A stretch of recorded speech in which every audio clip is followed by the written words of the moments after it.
Good evening. I call the September 18th, 2014 Finance Committee to order. Please silence or turn off your cell phones. The only item on the agenda for tonight is the airport beacon replacement. The committee will discuss the condition of the current airport beacon and the cost of replacement. Assuming it's Bill and I Lance. was just going to follow up real quick on this. Stan Tech has obviously been working on this. I don't know if we sent out the pictures that John and Lance had taken that showed basically the four legs of the tower. Only three of them are actually, one of them is attached, three of them are not. They've shored that up, and right now the engineering oversight's been taken care of. The RFPs will probably go out in another week. It looks like it'll be around $80,000 in total to replace everything there. They're looking at, my description of it is more like a flagpole type of a tower that's hinged, so they can change a light bulb basically right from the ground if they need to. That's one of the options they're looking at, so they don't have to send anybody up to change lights up a tower anymore. So the whole thing would get replaced then? Yeah, oh yeah. Yeah, they're not just going to repair the legs? No, everything needs to be replaced. We would pay for that out of the airport hangar reserve, but that's in the airport improvement plan discretionary funding, so that would all get paid back to us through the FAA, so we'd front the money and they'd pay us back. 100%? Yep. I just wanted to make sure that you folks are aware of that, and as soon as that happens, I want to put that on the next agenda whenever they can get that done. It might not, it probably won't happen until the second meeting in October before they'll have the RFPs and everything taken care of and back. But it'll happen before winter? It'll get replaced I'm before certainly winter? hoping so, yeah. Shane thinks that'll be all set. It's stable until we get this done? It is, yes. Okay. A lot of this stuff tonight, all the committees, just Bill, him and I talked, he's just updating us on a lot of it. Not that we had to really make decisions tonight, but just wanted to update us with everything happening. Any questions for Bill or for Lance on the committee? Anybody else? Okay, so we'll probably see something next month then. Yep, hopefully. Okay. All right, that is the only item on this committee. Can I get a motion to adjourn? So moved. Okay, Lori, No second. Carol, discussion. All those in favor? None opposed? 3-0. The next committee is Public Services, and Councilor May is the chair. Okay, I will call the Public Services Committee meeting of September 18 to order. The first thing on our agenda is the old museum building on 4th Street. Is it just the museum building or both buildings? It's both. Okay, so, The waterworks and the filter building, they call it. Again, we started talking about these. Maine Municipal been down and looked at those. The information packet that had Dave Russell put together for us also includes a Sewell study from 2001 where they talk about what improvements need to happen. Again, just information. I wanted to get this before you and to you so you could take a look at this and see what scope they were looking at that time. And John has talked with Thornton's on a demo cost also. So we're just trying to put together a bunch of information to bring back.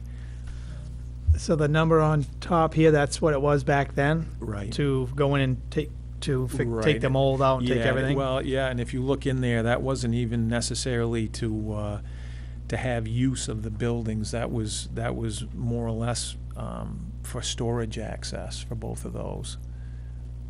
Just to clean it up enough for storage access? Well, there's a lot of structural issues in there, but if you read down through the report, I know there's a lot of information in here, but they were pretty thorough at that time, and that was in 2001, so I'm sure nothing. We haven't put any money into those buildings since then, so I'm sure nothing's improved down there. Oh, and I'm sure probably the cost is gonna go up too. Is that a 6? Yes. It looks, yeah, 655,000. So that's why I was wondering what that. I mean, I'll read it, but so basically the options that we kind of have talked about are to fix it, tear it down, or sell it. That's really what we're Yeah, and I've got, Ron Hammond's also looking for any type of grant opportunities that may be out there. Do we know if that's historical? Did we find that Oh, out? yeah, It is? I'm sure it is, and I would ask that we have the opportunity to research that a little Yep. more, to see Yeah. how, how much, what historical value, and I'm sure it does, yeah. Yeah. And I think we need to look at some other options first, because. I'm just trying to bring, as Yeah. I get stuff, Yeah, I'm just trying to absolutely. bring it forward to it, No, so you that's have good. it and Yeah. can look at these. Can we pump the water out? Does it just come right back in when that Yeah. happens? It's got, John could speak to that more than I can, but it's wet most of the time. Mhm. It's- Right now, Carol, there's a sump pump in there, so it runs continuously. So, and the sump pump doesn't take care of the water then? Well, it gets overwhelmed. Yeah. Often it'll be overwhelmed. But I hadn't read the report, but, obviously it's in pretty rough shape. The one thing I want to mention is that I have a timeline with MMA for corrective action. I have to tell them that we're either what we're gonna do. It's much like your insurance agent comes to your house and says you need a rail on your stairs by X date.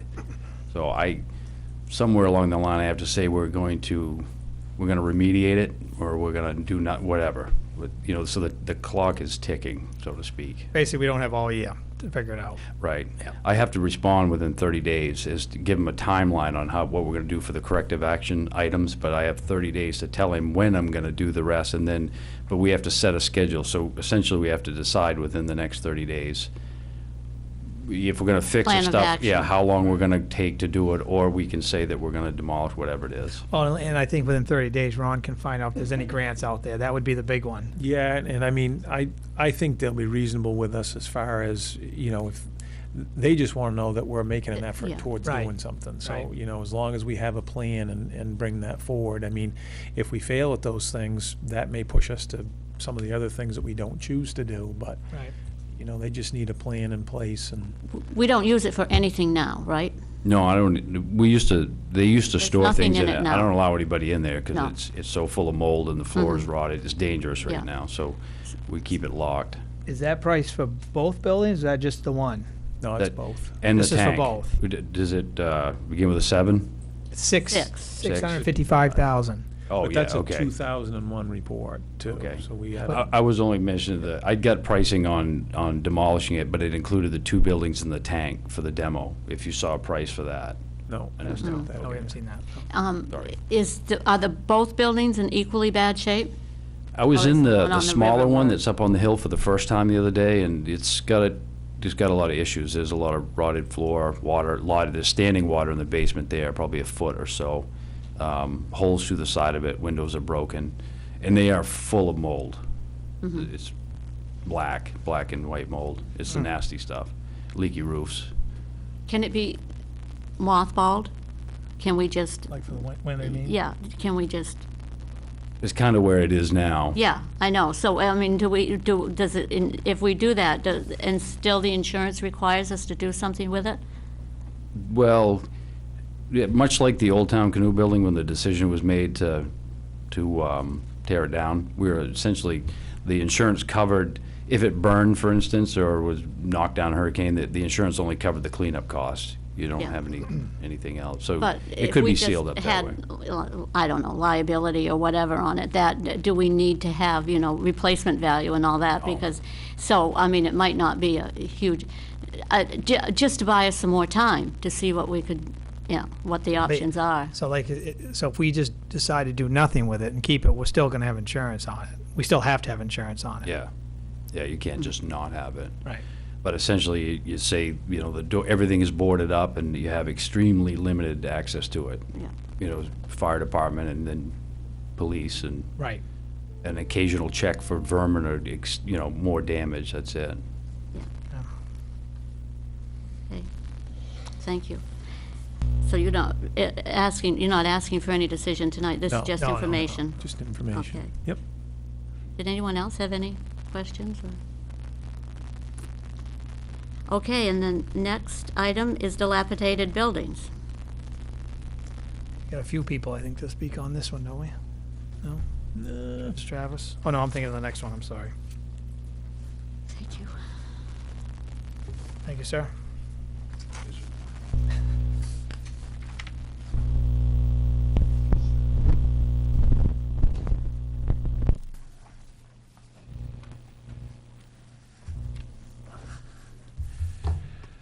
Okay, Councilor Roach has been leading a committee that has met several times over the last 2 or 3 months, and he asked me just to kind of do a sketch of where we've been. Councilor May and Councilor Peterson are also on the committee, city manager, myself, the Housing Authority Director, Code Enforcement, and the Economic Development Director, Ron Harriman. We've had 2 guests come in and speak with us. One's a real estate agent, and one is Steve Beliger, the CEO of the credit union, just to get their take on different things in the market. We've talked a lot about the things that we can do to make a difference for Old Town. We've learned kind of some things we knew and reinforced some things that we really weren't sure about, that moving with the big banking industry is very difficult.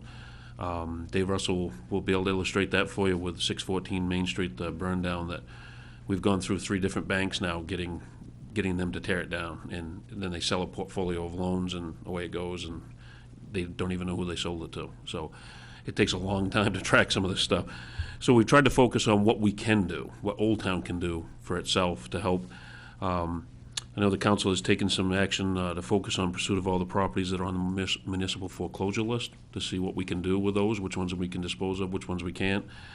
Rekindle the discussions with the LLC on the abandoned housing initiative, what we could possibly do to interest people in some of these properties that are in poor shape by trying to offer some low-interest money to get them back in the housing market, and pursue/educate the owners on properties with code violations. Dave Russell and I did sample the city, so to speak, rode around, checked out all the neighborhoods, and I use the words apparently vacant because, you know, you just don't know. Some people's maintenance code is not quite what ours maintenance code might be, but we look for things like lack of any evidence of foot traffic, lack of any evidence of vehicle traffic in and out of the driveways, you know, last year's telephone book on the front steps. We didn't enter any houses. But there were 57 apparently vacant. 10 of those were for sale. A good number of those in the mid-20s had the actual placards on them from the maintenance companies that are securing them for the banks that are taking care of them until such time that they do sell. And those can range anecdotally anywhere from, I don't know of any that have sold in less than 6 months, and some, you know, one had one VZ Street that was going on 4.5+ years that it was secured by someone, and just they finally sold it. So that's one of the things we're kind of running into. That's a slow-moving train. We did have about 18 to 20 properties that Dave Russell identified as potential violations, with about 5 or 6 of those being serious violations. So he's working on those as he can. The potential ones are things like overgrown trees and stuff into sidewalks. You know, something as benign, and it may seem as benign as that, but yet it's a code violation because you can't protrude out onto a public way like that. So he's working on those as he gets time. On the municipal foreclosure list that you're all familiar with, we're down to 9 properties on that currently. 2 of them are vacant land, that one, the city had to tear down a home years ago over on French Island on Union Street that burned, and the owners walked away from it, and the city had to tear that down. So there's got some significant costs tied to that one. Real small lot. We're looking towards getting that one ready to go out to bid, hopefully in the next month. The other one is a very small piece on Sawyer Street that's tied to another very small piece on Sawyer Street that hasn't cleared liens yet. So it's beneficial to the city to wait till that second one clears liens so we can do both at the same time. Because even combined, they won't form a buildable lot. So it'd be selling to neighbors because they're very small. 2, at least 2, possibly 3 are not fit to be occupied. They're going to be tear downs, so they're not savable in Dave's opinion, in my opinion as well. Then we have 5 single-family homes. 4 of them are still occupied that we're working with. The finance department's working with them to try to get taxes paid. We did have 2 recently that have redeemed in the last couple of months that you guys have approved the late redemptions. So those both have come off. And since April, we have completed the sale on 2 properties, 34 Spring Street, which was sold to a young family that's doing well in the rehab. They're following through with Dave Russell on everything that he told them needed to be done to get it back into a safe environment. 48 Gilmore Falls, if anybody's seen that one up on Gilmore Falls, that's the poster child for what we hope these houses, what people do with them. That the yard's all cleaned up, it's got new windows, new roof, new doors, and it's listed on the market as of September 11th by a realtor for $72,900. So it's a 3-bedroom home in the affordable price range, and it looks good, it's clean, and so that's what we hope happens to all of these. And 185 Lincoln Street, we've been paid in full. The highest bid on that was $40,000 that you accepted last meeting. And we were just waiting for the deed and the check to clear, and we're closing on that Monday afternoon. So with the three of those, proceeds are $88,220 with fees of $35,585. So not that this is about profit, but just to know that you're at least recovering your costs. There's about $52,600 to the good once we cover legal fees and deeds, things like that. So we're making progress. Some of the other ones on the list that you've seen on the list for a long time are, to be honest with you, going to be on there for a long time. One of them has an IRS lien, one of them has a DHHS lien, and another one has 5 heirs that are spread all over the country that we're trying to track down because we have to notice every one of them before we can do anything further. So some of them are pretty troublesome, but we're trying to act quickly on the ones we can to keep your list cleaned up. The American Baptist Church, we had to get a deed correction on that. We've completed that. We just need to send it to the abutting landowners, and hopefully that would be sometime this fall. We'll be able to get that one out as well. So That's great. I mean, That's really good, yes, it's. I got a phone call last week, and I called Bill, and someone had asked why we just can't go into these places and condemn them, and then get a hold of the owner and say, fix it. And, of course, Bill explained to me that everything that you said, that it's not that easy to find out who owns it. And that's half the issue, and that's why it's taken so long on a lot of these. yeah, it can be, and as long as they keep the taxes paid and there's no safety violations that rise to a level of dangerous to the neighborhood, it's you know, the whole rights to the castle, it's very tough. Right. So, yeah. And I did, these meetings are open to the public, right? Your committee meetings? Because I mentioned that they could come and listen and ask questions, because just talking to Bill for 10 minutes helped me understand the whole thing that you're going through, so. Yeah. This is great. I don't know how many other towns or cities are doing this, have committees that are doing this. I don't know if there's that many, but. One of the things we did discuss is to recommend to move it out of a special committee. Yep. And have it fall under public services, so we have the ability to address it ongoing. I think everybody in the committee did a great job assessing where we're at, and if we can do it on a regular basis or have some mechanism to go out and do the drive rounds and keep track, we can see if what we're doing is making a difference, or if our abandoned properties are going up or down. But I think just paying attention on a regular basis and giving folks in the community an opportunity to, if you think a place is vacant, a mechanism to let us know, just so that we can put it on our radar and just be aware and make sure we're. So the committee was fine with pushing that to this committee? Yep. And it really was helpful. I mean, it moves very slowly. That's the trouble. But I mean, those are 3 successful. That's you know, great. And so, and there's a lot more that just have to be patient. Correct. I mean, obviously, ideally, we hope people stay in their homes, but when they get to this level of disrepair Yeah. and the city owns them, it's time to clean them up as quickly as we can. Well, and it hurts the other property owners. It Right. hurts the value of their property. And, I mean, when you have half your street that's vacant, it's not really good. No.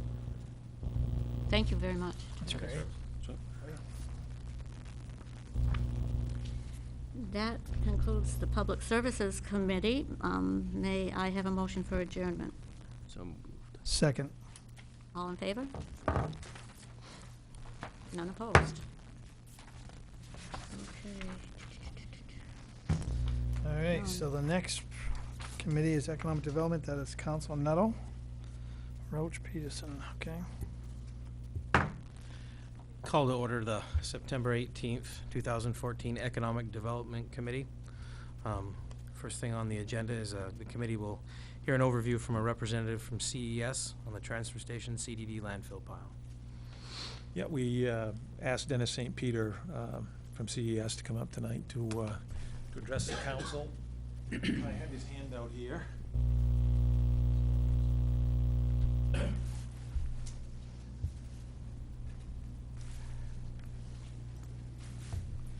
How you doing? Good. So there's 2 handouts. One's just kind of a bulleted talking points, and the second one, I'll get to the second one later in the discussion. Yep.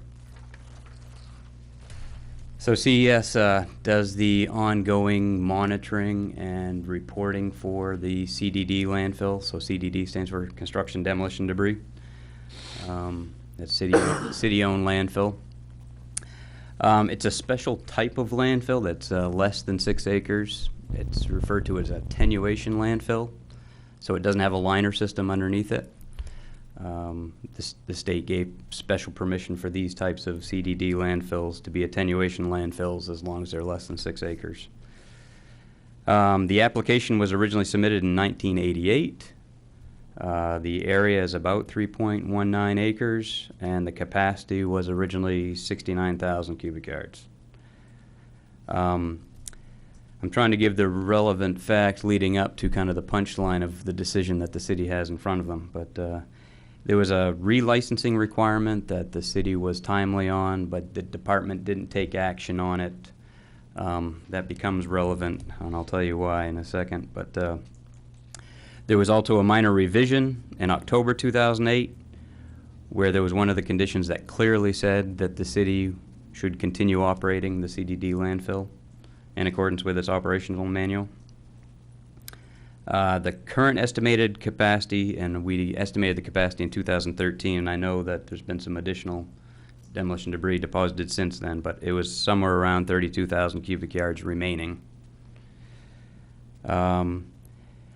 Assessment, monitoring, and corrective action was triggered at this landfill, and actually all the CDD attenuation landfills, but it was triggered for this landfill back in the 2003-2004 timeframe due to some groundwater impacts. And by definition of attenuation landfill, you're going to have groundwater impacts. So there was a movement within the regulation back in the previous version, I think that was 89, to revisions to the rule over the course of the I think the 1992 was the first revision, but where they allowed impacts before, and then they really tightened up on the regulations after a lot of these facilities were in place and permitted. So it's kind of in a perpetual corrective action assessment monitoring stage. And that's relevant to the relicensing that, like I said, the application was submitted timely, so the city did everything they needed to do, but the department didn't act on it. And I was in a meeting, I was just filling in Bill and John, in a meeting earlier this week with the division director of solid waste at DEP, and there's a bunch of these situations that relicense never happened. And I think I wrote it in quotes just so I wouldn't misquote her, but what she said in the meeting, and we're talking about another facility, but it's the same relicensing issue, is that the licenses continue until a decision is made by the department. So, and we've always had the position, we're not attorneys, but engineers that do a lot of solid waste work, we've always had the opinion that this was a relicensing requirement. You can only do what you can do. You submit your license, but for some reason the department didn't act on some of them. So this is, in some within the department, they have a view that it needs to be relicensed. Lou Pizzuti is the new project manager that was assigned from the department, the Old Town landfill, and he has the opinion that he should relicense it. So for him to relicense it, he has to address the groundwater impact issue. So it's kind of a wild card. There's no comparable situation that we can draw upon where that would lead to. So there's some risk to the city. Right. So just a brief kind of there's two real options for you to either continue operating or to close. And as I understand from Bill and John, there's a new relationship with Casella and being a host community for, I think it's the first 3,000 cubic yards that are generated can go directly to the Juniper Ridge landfill without a fee. You may not have the need, or you have less of a need for the CDD landfill, and it does, to continue operating, it does come with a cost. I put in there that the annual monitoring and reporting costs are somewhere in the $15,000 a year. That's what we're doing now, right? That's what we're currently doing without even taking any waste. Right. So it is an expense to the city right now. So if you continue operating, we have this continuous corrective actions until we can prove that water quality is improving. But as I mentioned earlier, based on just the definition of attenuation landfill, it's not likely that you're going to meet that successful corrective action standard. It's going to be hard to meet. There are many others in the same, I think there's 20 other CDD landfills in the state of Maine that are in the same situation, except without the relicensing issue. So it's kind of a twofold issue for the city to wrestle with. And the corrective actions, that's gonna cost money too, whatever it is we gotta fix. Well, we've submitted a corrective action plan back in 2004, and what we do is we start with the lowest corrective action cost we can come up with. Sometimes it's not taking any ash. You're allowed to burn wood waste and bury some ash. We limited that. The next step is limiting how much sheetrock, because that does lead to some groundwater impacts. We try to look at for low-cost options for Right. corrective actions. So far, there hasn't been expensive corrective actions. The ultimate corrective action the state would be looking for is closure, but so if you continue to operate, you always have this capacity, this remaining 32,000 cubic yards to use when you want to use it. So that's one of the advantages there. The closure will be at your cost. There's a reimbursement opportunity that we'll be talking about. But right now, if you go beyond the deadline to close, it'll be 100% the responsibility of the city to the closure costs. And there's always going to be a post-closure monitoring cost for 30 years after you close. So both options come with the post-closure monitoring. So right now we have a limited option on this early closure. As I mentioned, there's several other CDD landfills in the state that have the situation, and then there's some other. Greenville was a situation where they were allowed by the department to continue operating an MSW, a municipal solid waste landfill, as an attenuation landfill, and that's where I was involved in creating this new law to revise the past reimbursement program to extend it to new municipalities that weren't eligible before. So the premise of this new program is that you were licensed appropriately, you met all the standards at the time that you were licensed. However, since the changes in the rule, you can't comply with the rules anymore, and therefore it wasn't the city's fault. So we were able to convince the DEP and the legislature to expand the eligibility. Now at the time, the department was really pushing to limit the eligibility to as few, and at the time it was just Greenville, and the legislatures that I worked with wanted to expand it to a broader group so we could get it to pass. It can't just be a Greenville bill and have the statewide representatives vote for it. So we worked hard at trying to expand the eligibility to the broadest sense we could, but there are some limits in there, and that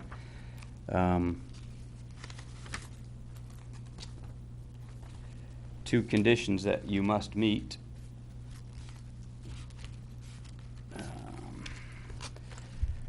That you met the design requirements at the time and you met the environmental protection standards at the time. No problem there. And the commissioner has since determined that the landfill must be closed on a finding that the landfill is contaminating groundwater and that corrective actions have not been successful. So we know Lou Pizzuti has talked to Bill and or John and has voiced their preference for closure and that they would be eligible.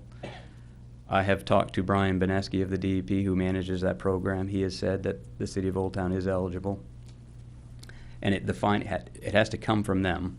Right. So that's why the first bullet under early closure is really getting a written determination from them, because they're the ones that have to say you need to close. Gotcha.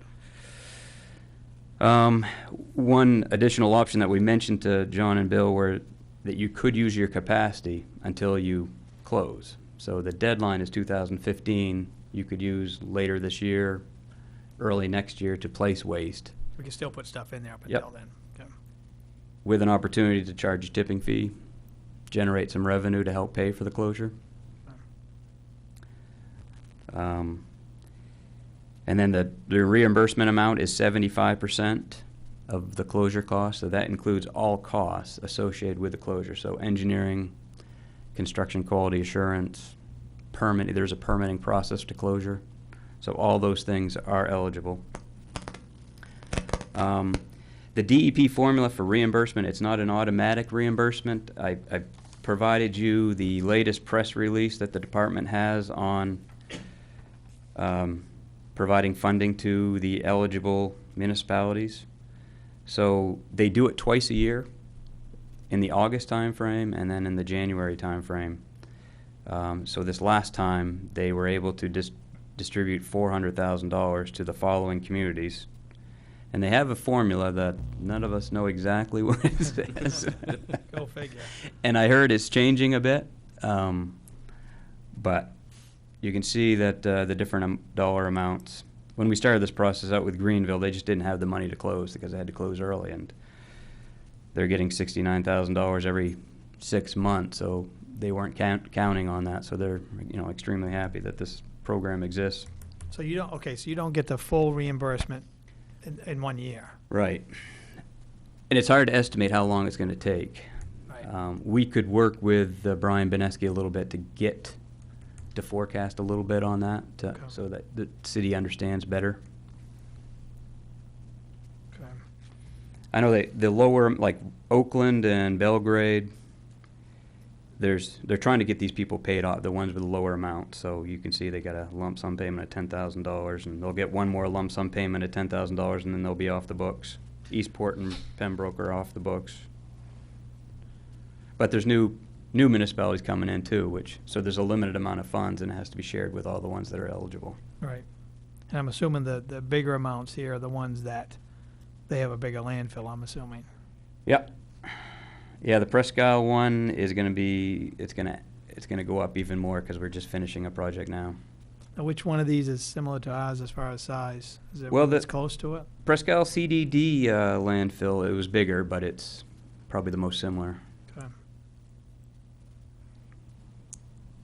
I think Presque Isle CDD is the only CDD landfill. So this concept of CDD landfills being included in this eligibility was not discussed in the legislature. I tried to write it the way that it would be eligible, but it was not the focus of the the bill. But Presque Isle has already set the precedent. They got theirs eligible, so. Okay. Another big benefit that I failed to mention to Bill and John is that if you do fall under this closure, if you do utilize this closure program, you do become eligible for 90% for any remediation costs. So I'm not foreseeing any remediation after you close, but sometimes there are leachate breakouts, sometimes there are things that are unexpected that happen, and if you fall under the eligibility by closing by 2015, you're always perpetually eligible for remediation funding, and that's at a higher 90%. And then just to remind you that still post-closure monitoring is required for 30 years. And then with some other municipalities, because this program has come up fast and caught a lot of municipalities by surprise, there's a good DEP SRF loan program and a good USDA loan program for solid waste projects that are low-interest loans that very, very easy to get funding if you're in a situation where you need it. So you just said for the next 30 years, we're going to pay that $15,000 no matter what? The monitoring? No. The that $15,000 is an operational annual monitoring cost. It's about $10,000, I think we talked about the other day. Okay. And then that goes way down over time. So the post-closure monitoring drops dramatically after you close. Oh, okay. It's hard to forecast exactly what it is, but I think Bill mentioned a closed landfill in the city that somewhere in the 3,500. Oh, okay. On Our- the former one out on Benneck Road, it's about Right. 3,500. Okay, so that drops it.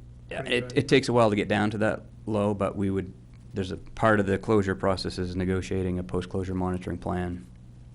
So we'll know as we get further down the road what the cost will be. And then the annual reporting cost goes away. Okay. There is a monitoring, post-closure monitoring report that's due, but it's a lot less than the annual operations report. And maybe you said this early on, I've just been trying to keep notes. Who's going to determine what the cost is to close it? We could provide the city with an estimate. Now, Tim Folster from Sergeant Corpus here, we just worked with Sergeant and did a design build project up in Presque Isle. Worked really well. This is the first time the DEP's accepted this type of approach, and they're promoting this approach to towns to get it done quickly and efficiently.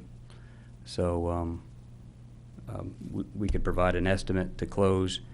I think John mentioned just ballpark that he came up with was 500,000. Really? All totaled. I looked at some comparable projects that we've done, and it may be closer to 250, but I think that's a good range for right now. We'd have to put together a cost estimate for this specific project. Right, and if we wait 2 or 3 years, who knows if this money is gonna be available from the state to, Right now, there's a deadline of 2015. and that's it. That's it. Now, they're talking about an extension, but that's another bill, another negotiation. It was, when we were going through this before, it was a one-time offer of Really? 2015. So I guess you probably gotta get a price of what we think it's gonna cost. We gotta figure out what it's gonna cost to do it. Right. At least so the council will know at that point. So we're kind of just guessing somewhere between 250 and 500. That's what I was looking at the Presque Isle one. It said 257, so that's kind of what I was, Yeah, that 257 is 75% of the cost. of the actual cost, yeah. So we're still, you're talking somewhere between $300,000 and $500,000 probably. Yep. Somewhere in that ballpark, yep. Probably gotta get a real cost on that, so we know. Okay. We've got some good bid tabulations and good experience with Sergeant on what the costs are, so we can narrow it down. Well, I feel we'll get the best deal from sergeants, won't we, Tim? Absolutely. That's right. Well, it's a lot of information, but at least we. Yeah, you know, sorry for kinda the know- overload. Well, at but- least we kind of know what we're up against, at least.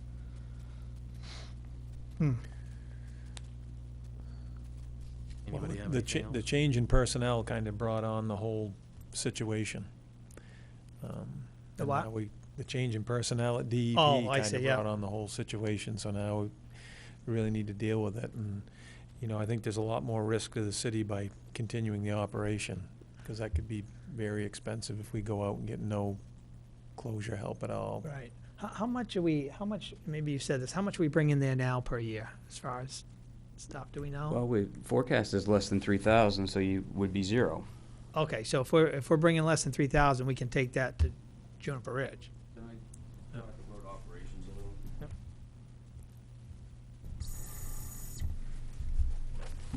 The only thing I want to mention right now is, as our recent agreement was signed, there's cubic yards and there's tons. So a cubic yard is essentially a half a ton. So we've got 6,000 cubic yards of capacity at Juniper Ridge. In the current agreement that's signed, it's a 10-year agreement.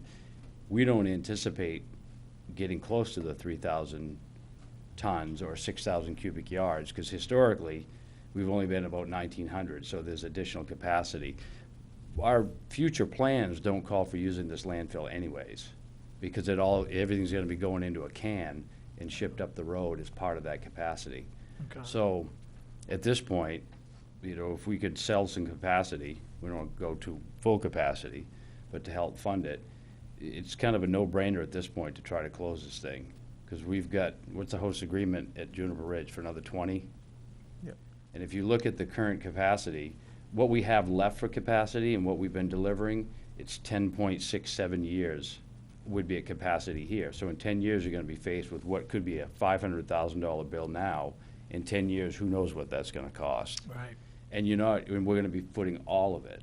right. So we're gonna be sending our stuff down the road anyways, at least for the next 10 years. And then even if we don't, in 10 years, it's gonna be full. My first thought, by the way, when I heard that Lou wanted to close it was no way, because it was a stopgap. If we did exceed our 3,000 ton capacity, or at the end of 10 years, we just mothballed it and then we could open it up again. But the environmental problems don't go away. Right. Of course, with the financing opportunity in front of us, that's a really big incentive. In most of these communities, they've been getting the USDA loans and stuff, most of them are. Yeah, we started using USDA, but we've since realized Greenville was the first one to use SRF, and Okay. the applications are very simple and very quick. USDA is a little bit more time consuming Yep. and a little bit more expensive, but SRF has been very easy to use. It's good. One other thing about the regulations are always going to get stricter, Right. and there is draft regulations that we haven't seen yet coming out soon, and I don't know what they are, but they are coming. They're basically pushing people to close, from what I can tell. That's really what's happening. It seems like this is the financial incentive for towns to do To this. do it. Yeah, back to the financial part, and I'll try to do some of it from memory. We wouldn't want to try to sell all of our capacity, but if we were, I think we're at 12,500 tons right now, going rate. If you could sell it for 44, 45 bucks a ton. And when I say sell it, it could be to Casella, it could be to Waste Management, it could be anybody that has a waste. There's a list of things that we can put in our landfill. We're not limited. We could go to Milford, Hamden, a waste processing company in Ellsworth, anybody, and say that, look, we have capacity, we could sell this quickly. So you do the math at 12,500 tons at $45 to $55 a ton. Puts a lot of money in the bank to get this done. Yeah.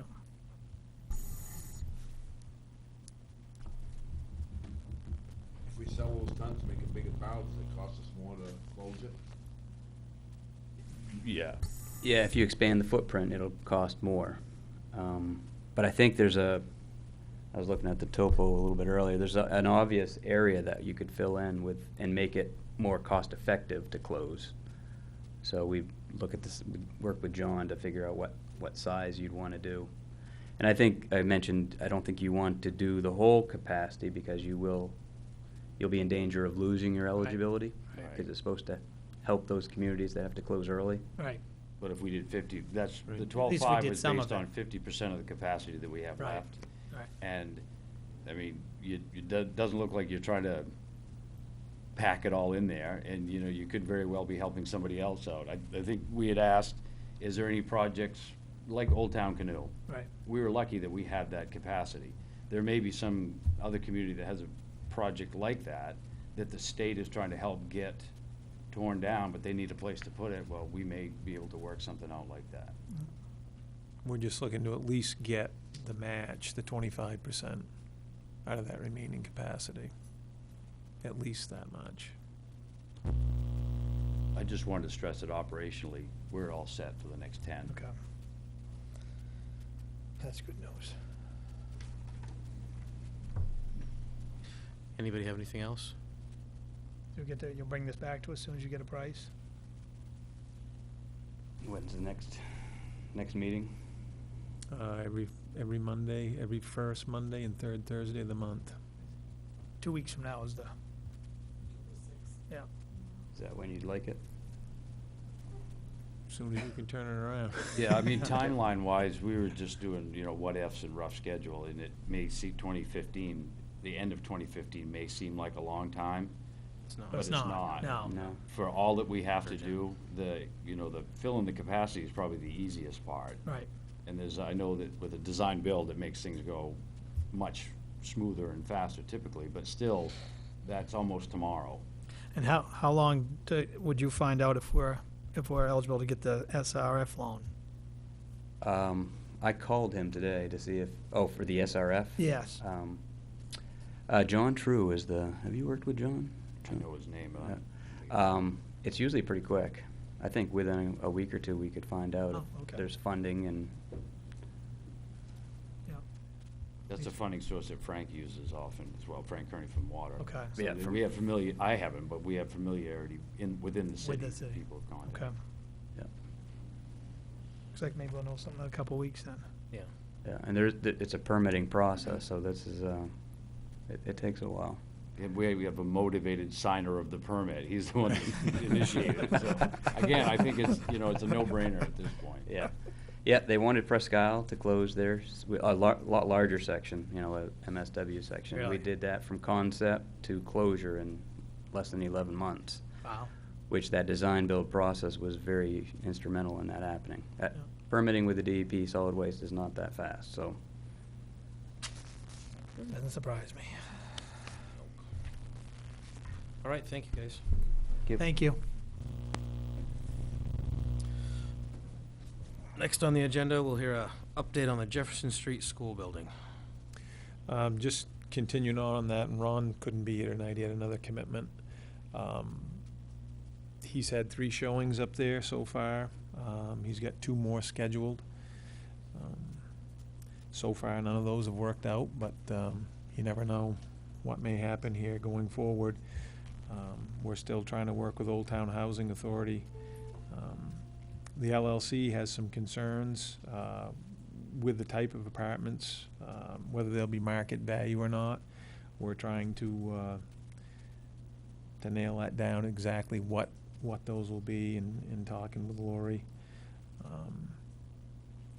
Looking at what's going to happen this winter, with everything that's going on, I mean, it's not going to be a quick turnaround on this. My suggestion will be, when we get that building from the RSU, is to simply winterize it. Blow all the lines out, not heat it this winter. I don't think there's going to be a whole lot of damage to that over this winter versus the cost of what it would be to actually try to heat that. I have a question. Will we have an alarm on there because of the roof? More than likely what'll end up happening between the housing authority and Public Works, we'll go in there and check that to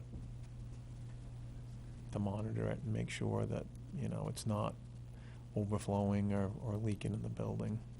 So we would leave we'd leave that pump running with the roof to keep the water out? Or? Well, until it gets really cold.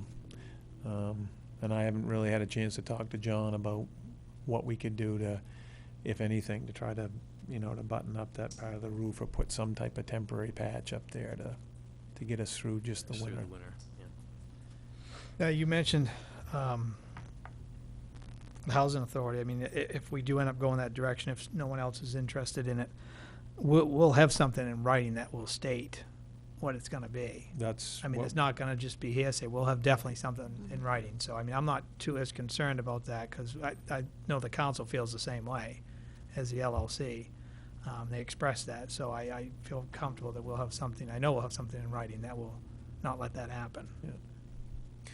Yeah, we're, you know, there's obviously, I mean, when you look at that building, you talk about historic buildings, it certainly, you know, there's granite sills on the windows and things like that. So if anything could, you know, qualify for state or federal tax credits, that building probably would. And Ron has a couple of contacts in the southern part of the state that have done some rehab buildings that he's gonna contact too, to come up and take a look at it. So it's just gonna take a while to pull all this together. So I agree with you. Winterize it for the winter, at least my 2 cents, because it makes sense. It's going to take time to do it.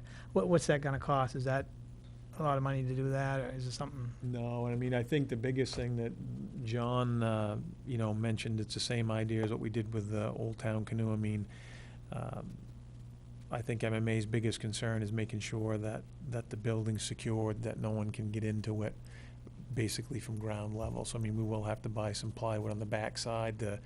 That doesn't really have, it has a full basement, so to speak, but half of it's above ground, so there's windows that are at ground level, so we'll have to make sure those are plywooded over, so people can't have access to it, or anything that's basically 8 feet down.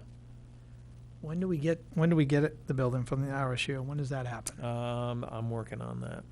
Okay. So the LLC, Tim, was there other concerns with that building or any? You weren't here earlier. We talked about the other building at the other committee. I don't know if what you guys talked about at your last meeting, how many buildings you guys talked about. We didn't talk about No. No. any of the other two. Okay. So Tim Volster with the Old Town Development LLC. We did have a meeting on Tuesday, and we did have strong sentiment on the building, that it should be a market rate. If it becomes apartments, it should be market rate. That should be set forth in any agreement that's with the housing authority. There was also, because of the community costs associated with if we go to different type of housing. Also, there was sentiment expressed that we might have to face the fact that we might have to tear that building down because of the rehab cost of that. Initial estimates around $3.5 million. So if we don't get historical tax credit and get something viable to go in there, that building probably doesn't have a reuse. So there is a possibility that that will happen. How did that go over with the LLC? The majority? Surprisingly different than you'd think. I would think no, but Everybody said it should be torn down. That scares me. if It really does. if we don't Ralph use it, Leonard. if we don't use it for something, if we don't use it Yes. for a house, really? And we Wow. had Bill and EJ there, and it was Interesting. We unanimous. We talked a long time, and Helen Hunt was very close to that, too. They were very close to tearing that down, and you don't get them back when you tear them down. No. They don't come back, and I still have people wanting to know what happened to Herbert Gray School after, 10 years? 10 years? They don't come back. We've had And- an initial, just strictly informational. John had Mike Thornton up there take a look at that, just a quick walkthrough, and he gave an initial estimate of around $72,000 if you demoed the building. Well, there's so much salvage in that building. Well, Well, a lot of people would think there is. There's a school bell. Well, and the floors and the doors and that kind of stuff. A lot of people, it has historic value. I think everybody would like to see a good reuse of the building, and that's what we're striving for. But the reality is, it's cost more money to rehab a building than to build new. Right. And we just wanted to put that out, that there was not as much hesitation in expressing that as what I thought. And Well, yeah, that's surprising, but like you say, with a $3.5 million price tag, that probably changes the minds a little bit. I mean, at some point, we will, if something doesn't happen with the housing authority or somebody else, we will have to look at that. and that But the value of the land for another use could be very valuable as another use. right, I'm not here promoting tearing it down. right. I'm just saying that was a settlement committee to at least be aware that could be the possible outcome of that property. In the, you guys can probably remind me, the grant process that the housing authority was doing, when do they start that again? well, their application wouldn't actually go in until next fall. They would begin work on it now Now and for then that to, in the fall? And that took how long does that take once they submit that? Was it a couple months? Was it? yeah, they would know. They would know next fall. It doesn't take long once it's submitted. Okay. And again, there was concern to make sure the agreement says that it needs to be a Yes. market-based Yeah. I rental think unit. that's what they were talking There about. is medium Yeah. income and something Yeah, else, market but that's, rate. and I know that's how the council expressed That the was same it. feeling. That was But somebody said there might be loopholes in that if there's not enough market, if they can't find market rate, then they can go to a subsidized. Yeah. We'd have a status, so- sign agreement, so. So we'll get that all nailed down and meet with Lori and make sure there's a clear understanding. Mhm. And I know that was a concern of the council Yes. also, so. So you said between them and us, somebody would go in regularly to check on it, safety check type of thing, to make sure the roof's not caved in, Not caved in, leaking. leaking, I'm sorry. And by winterizing, how much you think we'll save by versus Well, keeping the it heated? the cost of heating it, and David didn't have the information with him at the LLC meeting, obviously, but he said it was in excess of $20,000 to heat it last year, so. Hmm. Yeah. So the building should be maintained for at least a year till these options. Right. So the question is whether you heat it at a minimal level or drain it. And So if you drain it and winterize it, well, I mean, if you heat it at a minimum level, it'd be cheaper than 20,000, I would assume. But what's the benefit of that compared to just draining it? I don't know. I don't know, the number he threw out three meetings ago was $30,000 to $40,000 to heat. I thought I So- heard 40,000 So too. I think the 20 might be at a minimal Right, heat the level. minimum. Maybe That the was kind of a minimum is get- 20. yeah. Yes. Okay, because I thought I had heard 40. I think you had told me 40 before. And that was so probably 20,000 just, so That once was a again, guess. I mean, he was just throwing that number Right. out there. I don't know if it'd be a significant difference with that bill and whether you know. but I guess my question is, what's the benefits of heating it compared to winterizing it? Is there,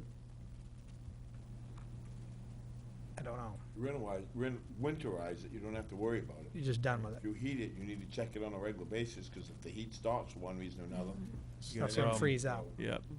So it makes more sense to winterize it then. The feeling was over a short term, a year or two, you could winterize it and Yeah. not have much damage. There wouldn't be a lot of condensation, there wouldn't be Okay.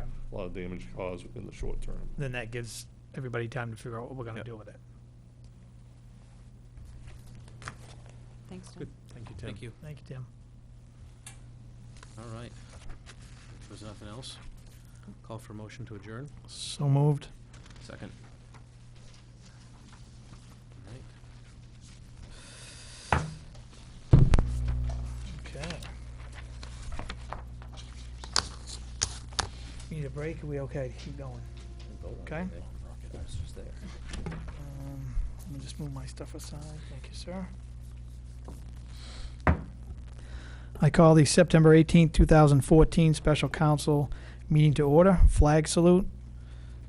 EJ, could you do that for me, please? He likes the side of the tape. Pledge allegiance To the flag of the United States of America, and to the republic for which it stands, one nation, under God, indivisible, with liberty and justice for all. Thank you. Roll call. Silent roll call has been taken and a quorum is present. Okay, approval of the minutes of the September 2nd, 2014 regular council meeting. Minutes, can I get a motion to approve the minutes? So moved. Second? That's Carol, that's Lori, and then Carol. Any discussion? All in favor? None opposed?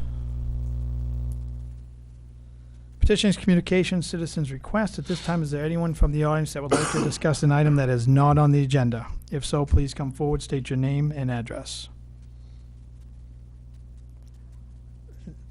I know that's gonna be coming up on a committee. I will say Bill sent the council an email about fireworks. Bill sent, was it last week or this week or something, that showed ordinances of different ones. So we've got that, so we're gonna review it and then have a committee meeting. So it is coming up. Okay, we'll move on. To follow up on that just a little bit, I don't know, and suggestion there, I don't know if you've had a chance to look at Holden's or not. I but did. I did. It's just kind of a, I mean, there's been a lot of ideas about sunset and all those things. I think that one's fairly simple, and it's kind of a cross of all the things we talked about. Plus, they had an item in there that also dealt in fire danger. Yep. So you had to make sure that, you know, even if you were meeting everything else and it would happen to be a dry day, you still had to go through the next step to verify that it wasn't a fire danger to be able to shoot fireworks off, so. I did like the time frame thing of that one. It was very, So that's specific that's and just one of stuff. them on there, and you know, I've been trying to have Steve and Don take a look at those to review them, and they have been looking at them, and that one seemed like kind of a nice cross of everything that we've been talking about here between the times and, Right. and fire dangers and all those things, so. So we can bring that to when we have committee meetings next month. We can bring it then. That'll give Yep. everybody enough time to look at it. Anyone else? Okay. Reports. I just had two things. The transition meeting that happened. Cindy had sent me minutes of it, and I believe it was Cindy, Linda. Was there anybody else that went to that? I went to one yesterday. Okay, and there was one yesterday, and there's another one on October 1st. But Cindy had put everything up on the website, I believe, for everybody. So I wanted to thank her personally and thank everybody that went.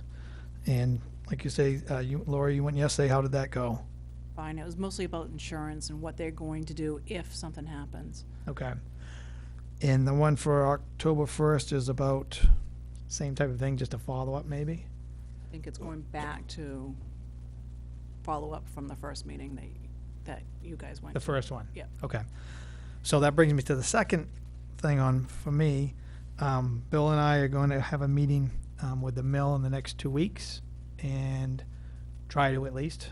And then I want to have a meeting on the Monday when we meet, October 6th, so we can update the council, and then we need to start thinking about what we're going to do, and just in case something doesn't happen. So I want those discussions to start. Not that we have to send mass chaos out there, but we at least got to start thinking of what they owe us, what kind of looking at an overview of a plan. So we'll do that. We might maybe do it. Maybe we'll do a 6:30 committee of the whole meeting on that night, just so we could discuss that. But I told Bill that I want to go meet with the mill management before that, so we can kind of get updated what's going on. Okay, that's all I had. Oh, wait a minute, I did want to bring up during my time, is Travis still here? Yeah. No, okay. He sent something about, Food drive? yes. Did everybody get that? Yeah. You talking February? Same time as last year, but we're gonna start, it seems to, he wants to start a little earlier, letting people know about it, so that we can. Was that in February last year? Yeah. Okay. All right, standing committees. Anybody on any committee? Nothing? Thank you on the LLC stuff. City councilors. Councilor May, we're going to talk about Riverfest. We're going to talk about Riverfest. Riverfest is the 26th and 27th, the fireworks, we have a great parade. We really do have a great parade. We have two big bands which make a parade, and then we have the pipes and drums. And we have lots and lots of entries this year, so that should be exciting. And we have lots of people down at the park, mostly nonprofit groups, raising money for their particular group, the schools. And the schools are well represented in it. And years ago, Riverfest way back it was held earlier in the year, and schools weren't open. And it's really exciting to have the school involved in it, because they have their homecoming at the same time, and it's just a lot of fun. And with a revitalized Old Town High School, and it's just really nice to have them involved. And all the schools are involved, and all the civic organizations. It's a great community festival, and we hope you all come, because it's really a lot of fun. It kicks off, was it Friday night, about 4, and the car cruise, there'll be the final car cruise and show will be downtown that night. So there's going to be a lot going on, Did I forget anything, EJ? I think you covered, there's a 5K. Oh, that's right, the road race in the morning. Really? Yeah. Now, Yeah. that's new, isn't it? Yes, yeah, and there's a race That's in the Saturday morning, you mean? or- Yes, Okay. registration at 7 a.m. Thank you, glad you remembered that. Wow. And of course, the Brenda Sibley motorcycle ride too, which we always have every year, and just before the parade. So there's a lot of things the same. We have a lot of new things, and it's just a great time. I looked ahead, the weather's looking good. Good. Oh no. We do it no matter whether it's rain or not. Yeah, we don't talk about it. I don't even look. I I don't usually- even look, because you can't change it. I usually call her on Saturday mornings when I'm standing there for the parade, and it might be sprinkling, but we go forward. We go. We go with it. Yeah. All right, good. Any other counselors? And if anybody wants to help out, just let me know. Yeah. You're all set with the parade? I'm good, yeah. Okay. City attorney. All right, special committees, school board liaison, city manager. Just a couple things. Downtown planning interviews were conducted today with the 3 companies.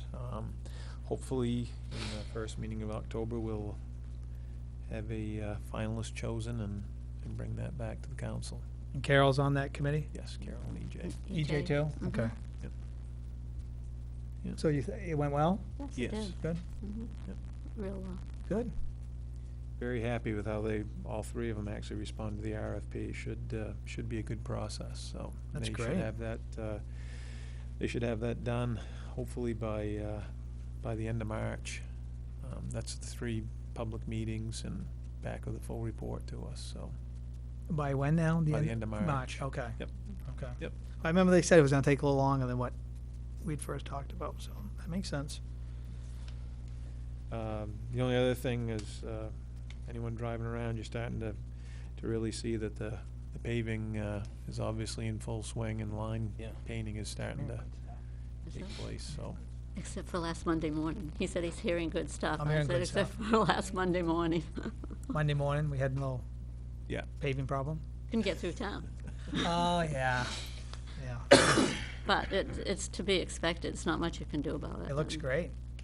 What do we got? How much? A couple more weeks left? No, I don't, well, John's gone now. No,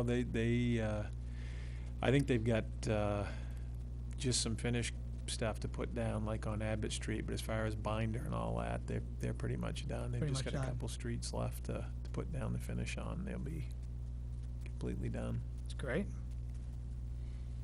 Okay. Any questions for Bill? All right. Moving on, consent agenda, there is none, public hearings and second reading of ordinance. Okay, public hearing. The city council will conduct a public hearing on a new application for a malt and Venus liquor license and Vittler's license. Timius Kotsiolis? Sorry if that's wrong. Courteous. Cool. Courteous. Yes. DBA Riverside House of Pizza LLC, 4 Free Street. I'll open the public hearing. Patty? They've been inspected, they're almost ready, so close that, the code enforcement officer and I discussed hopefully having you guys approve it pending, their final inspection and certificate of occupancy. That way, if they're done next week, they can open and not have to wait till October 6th. Also discovered today that there were some monies owed for the premise, not that they're any of their doing, because it's not, so we're working on getting that paid, Okay, as well. good. I drove by the other day, saw a bunch of furniture outside, so looks like it's going along pretty good. Done a lot of work from what I understand, so. Yeah, great. Any other questions? I'll close the public hearing. City Council will consider approval of a new application for a malt and Venus liquor license and Vittler's license for Riverside House of Pizza. Councilor Nuttall. Resolved, the Old Town City Council hereby approves a new application for a malt and Venus liquor license and victor's license for Timius Kotzias, doing business as Riverside House of Pizza LLC, 4 Free Street, pending final inspection and certificate of occupancy issued by the code enforcement officer, and all monies owed to the city against the premise are paid in full. Is there a second? I'll second. Okay, Carol. Discussion?